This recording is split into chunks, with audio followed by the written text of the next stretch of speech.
Welcome to Website Success, the ultimate podcast that turns website zeros into heroes.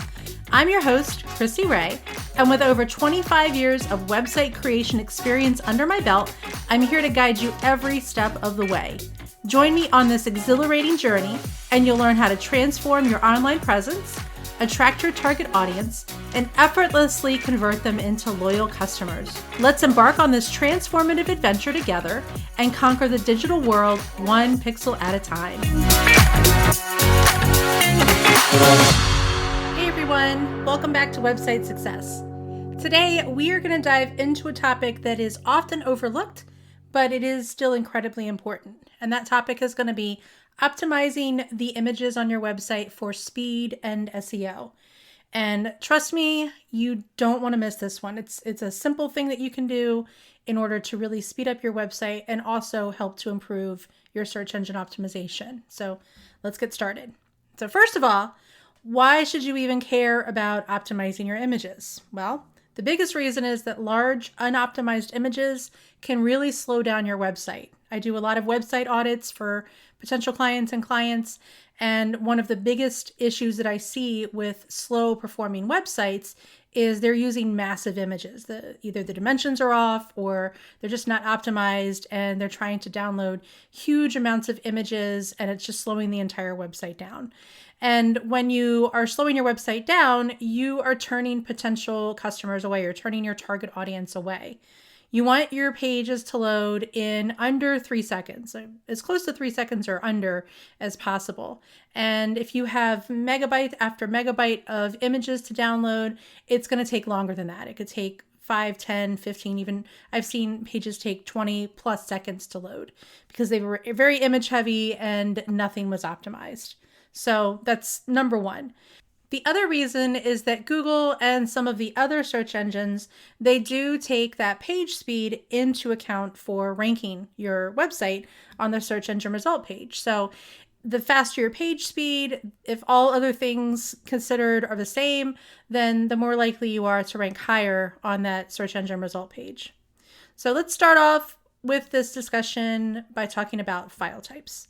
You've probably heard for images of file types like JPEG, PNG or PNG, depending on who you talk to, and GIF or GIF, again, depending on who you talk to. But which ones should you use for your image? Well, it depends on the image. It depends on what is actually going to be in the image. Usually you're going to use JPEGs for photographs. So anything that's got a photograph or gradients or anything like that in it, and anything that's got like really complex images with lots of color in them. Those are what JPEGs are good for. You're probably going to use PNGs for images that have transparent backgrounds, that have lots of large areas of sort of a flat color. So if it's not a gradient, if it's just a solid color, then you're probably going to use PNG. And I usually use PNG for things like logos and icons, and also images that have text in it that I want to make readable. Although we'll talk a little bit more about text a little bit later on, but I'm usually going to use PNGs for those types of image. And then another format is GIF or GIF, depending on who you ask. It stands for a graphic interchange format. And those are not as widely used on the internet except for animated GIFs. So you've probably seen those before. So if you've got something that is animated, then you might want to consider using a GIF. And you may have also heard of another newer format called WebP. It is a newer file format, and it offers better compression and quality than JPEG and PNG. And it is pretty widely supported now, at least with more modern browsers. So newer versions of the browsers do support it. And using it can give your website a bit of a speed boost. So you might want to consider using it. If you're using WordPress, which is my tool of choice, there are actually plugins that you can use that'll automatically convert your images to WebP, which means it's easier to do that. You don't have to find a converter to do it for you. Another format that you might hear about for images on the internet is SVG, which stands for Scalable Vector Graphics.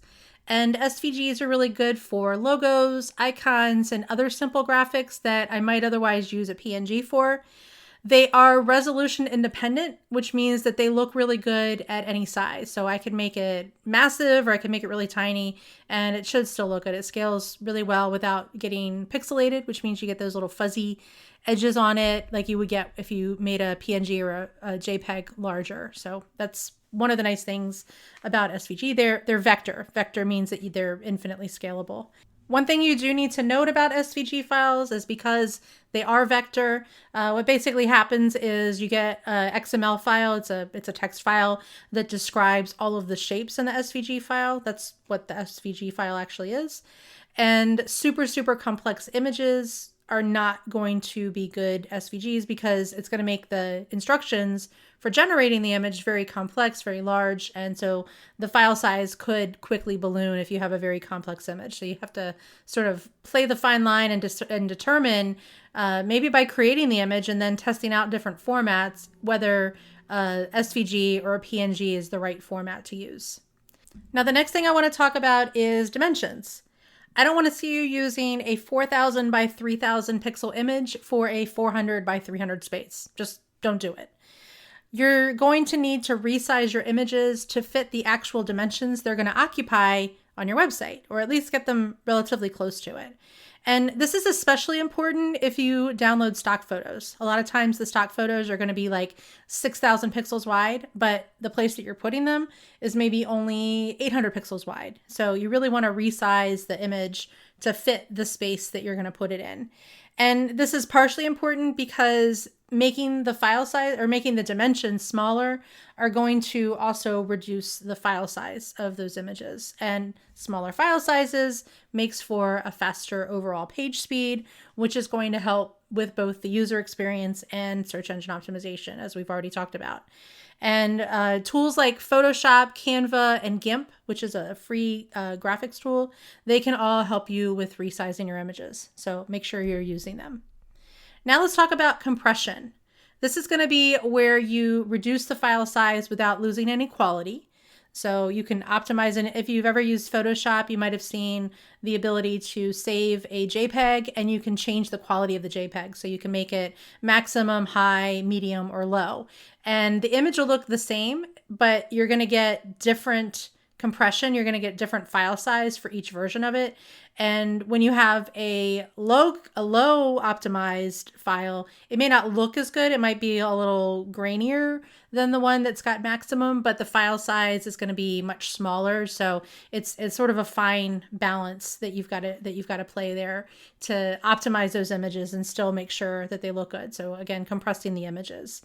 And if you don't have Photoshop and you just want to upload some images and compress them, there is a tool called TinyPNG. It's tinypng.com. And you can download images. I think it's up to 5 megabytes to TinyPNG, and it'll optimize it, and then you can download it again. And the images don't just have to be PNGs. You can upload JPEGs, PNGs, and I believe you can also upload WebP files. So it'll let you download any of those. And if you're using WordPress, then there are plugins like Imagify, which is the one that I use, and they can automatically optimize your images as you upload them. So if you're downloading images from stock photo websites, like I use Adobe Stock or Pexels or Unsplash, a lot of times those are going to be megabytes large. Using a tool like TinyPNG or Imagify in WordPress can reduce the file size by up to like 70%, which is a pretty big savings. So make sure you're using them. Now, another thing you can do to optimize for your website is something called lazy loading. And this is a technique that is also known as on-demand loading.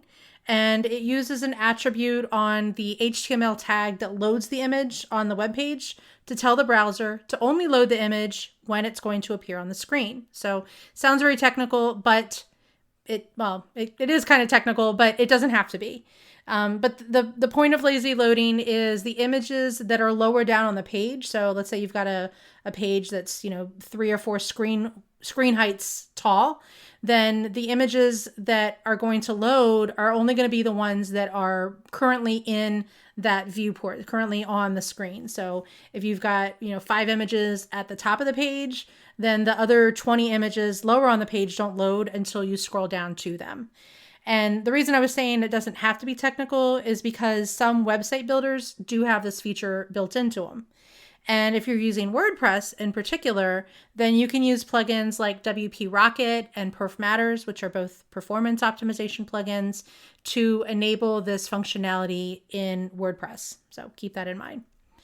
All right, let's shift gears a little bit now and focus a little bit on SEO, search engine optimization. So the first thing I want to talk about with optimizing your images, is using something called alternative text or alt text. You might have heard that before. And this is an attribute on the image tag. So I mentioned the image tag earlier for lazy loading. This is another attribute that gets attached to that image tag in the HTML. And it is going to be a short description that tells search engines what your image is about. It doesn't just tell search engines, though. It also tells screen readers what the image is about. So it's important not just for search engine optimization, but also for making your website accessible. You should always put alt text or an alternative text on every image that you upload. And this is especially important if the image includes any text in it. The text in the alt text should reflect what is actually in the image. So any relevant text. So if it's a picture that's got some text that isn't meant to be read, you can just say that there's text on the image. And anyway, that you don't necessarily need to write out everything that's on there if the point of the image isn't to have the text there. So anyway, the point of this is that you want to use alternative text that would be something like, if it's a plate of chocolate chip cookies, the alternative text could say chocolate chip cookies on a plate or plate of chocolate chip cookies, instead of saying image 1234.jpg. So again, the alternative text should reflect what is actually in the image. And another thing, it's not super, super important, but it is helpful. But I like to, when possible, give my images file names that reflect what's in them. I don't know if any search engines worry about this. This is something that all of the SEO experts, or at least some of the SEO experts, do recommend, is making your images SEO friendly. So for example, instead of using the file name that's generated by the camera or by the stock photo place that you're downloading it from, like dsc1001.jpg, use something like summerbeachsunset.jpg for your file name. All right, I know that was a lot, but I hope that you found it very useful. I do want you to remember that making these small changes, and they're pretty small, they can make a really big difference in your website's performance and search engine optimization ranking. And by the way, if you're curious about checking the page speed that I mentioned earlier, page speed is an actual measurement that is used by Google. You can actually check your page speed using a website called pagespeed.web.dev. It's called Page Speed Insights, and it is a Google tool. It's free, and it's going to spit out a lot of really technical information. So it may be a little bit over your head if you're just getting started with websites, but I do have a masterclass on doing website audits and optimizing your website, a mini course on optimizing your website for performance. So you can check those out at websitesuccessacademy.com.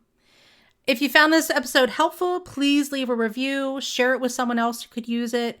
And for a list of all the tools that I mentioned today, make sure you check out the show notes. And as always, go to websitesuccessacademy.com to learn some of the techniques that I talked about in this episode.